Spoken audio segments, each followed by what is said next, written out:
బాలీవుడ్ లో mister Perfect గా పేరొందిన ఆమీర్ ఖాన్ సినిమా వస్తుందంటే థియేటర్స్ మోతమోగేవి. రెగ్యులర్ సినిమాకు భిన్నంగా ఆయన తీసే సినిమాలు ప్రేక్షకులను విశేషంగా ఆకట్టుకుంటాయి. 3 Idiots, Taare Zameen Par, Dangal, Secret Superstar లాంటి సినిమాలతో ఆమీర్ ఖాన్ ప్రేక్షకుల హృదయాలను గెలుచుకున్నాడు. కానీ ఈ మధ్య కాలంలో ఆమీర్ సినిమాలు ఆ మాయాజాలాన్ని కోల్పోతున్నాయా? అతని పర్ఫెక్ట్ ట్యాగ్ కు గీటురాయి పడుతోందా?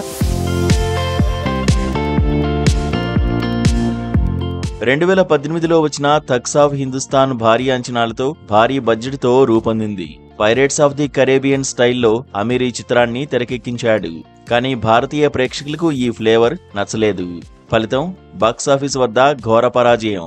ఆ తర్వాత 2022లో లాల్ సింగ్ చద్దాతో మరో ప్రయత్నం చేశాడు. 1994 Hollywood classic forest Gump remake గా వచ్చిన ఈ చిత్రం కోసం అమీర్ తన హృదయాన్ని పెట్టి పనిచేశాడు. కానీ ఈ సినిమా కూడా ప్రేక్షకులను ఆకట్టుకోలేకపోయింది. రీమేక్లపై ఆసక్తి తగ్గిన ఈ జనరేషన్ లో అమీర్ ఎంచుకున్న కథలు అతన్ని నిరాశపరిచాయి. ఇప్పుడు తారే జమీన్ పర్ కు సీక్వెల్ గా సితారే జమీన్ పర్ తో అమీర్ మరోసారి ప్రేక్షకుల ముందుకు వచ్చాడు. దివ్యాంగుల కాన్సెప్ట్ తో రూపొందిన ఈ చిత్రం కూడా హాలీవుడ్ రీమేక్ అనే విమర్శను తప్పించుకోలేకపోయింది.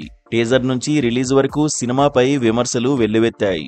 సెన్సార్ గండం గురించి కూడా చర్చలు జరిగాయి. అయినా జూన్ 20, 2025న ఈ చిత్రం థియేటర్లలో విడుదలైంది. ఫలితం యావరేజ్ టాక్ తో పాటు అమీర్ లాంటి టాలెంటెడ్ యాక్టర్ ఇలాంటి సినిమా ఎందుకు తీశాడు అనే ప్రశ్నలు. బాక్సాఫీస్ వద్ద సితారే జమీన్ పర్ కలెక్షన్స్ కూడా ఆశాజనకంగా లేవు. 5 రోజుల్లో ప్రపంచవ్యాప్తంగా కేవలం 110 కోట్ల గ్రాస్ సాధించినట్లు సమాచారం. స్టార్ హీరోలతో కలిసి భారీ ప్రమోషన్స్ చేసినా ఆశించిన ఫలితం రాలేదు. సోషల్ మీడియాలో అమీర్ ఫేక్ కలెక్షన్స్ చెబుతున్నాడు అనే ఆరోపణలు వైరల్ అయ్యాయి. ఈ విమర్శలు, ఫేక్ ప్రచారాలు అమీర్ ఖాన్ యొక్క మిస్టర్ పర్ఫెక్ట్ ట్యాగ్ కు సవాలు విసురుతున్నాయి. కానీ ఇది అమీర్ కెరీర్ లో కేవలం ఒక దశ మాత్రమేనా, లేక అతను తన పాత కళను తిరిగి తెరపైకి తీసుకొస్తాడా? సితారే జమీన్ పర్ తో ఆశించిన మ్యాజిక్ సాధించలేకపోయినా ఆమీర్ ఖాన్ లాంటి టాలెంటెడ్ యాక్టర్ తన తదుపరి చిత్రంతో మళ్లీ అందరినీ ఆశ్చర్యపరిచే అవకాశం ఉంది.